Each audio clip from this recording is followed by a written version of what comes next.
says, look, oh, this is an interesting one, actually. So I'm assuming Anne is French, or had previously lived in France, at least. She says, I have a social security number from my youth, but I haven't used it in 30 plus years, and I haven't paid into the system.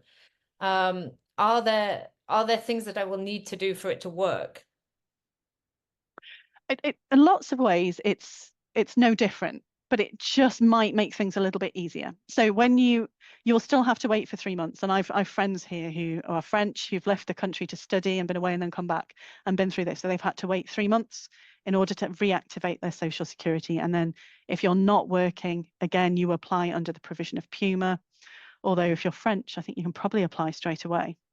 However, you might not have that you still have to wait 3 months. No, you still have to wait 3 months. My friend had to wait 3 months. You still have to wait 3 months, but you're not going to have to jump through the same amount of hoops because you are French. You've got that registration and your file is already created in the system.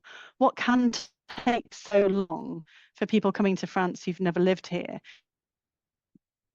You almost have to have a birth certificate and are created as a person from scratch in the French system. And that's what takes the time as they kind of go through this.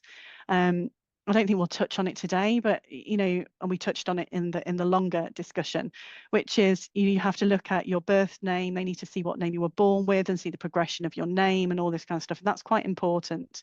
I think probably for a visa application, the same as is for Social Security.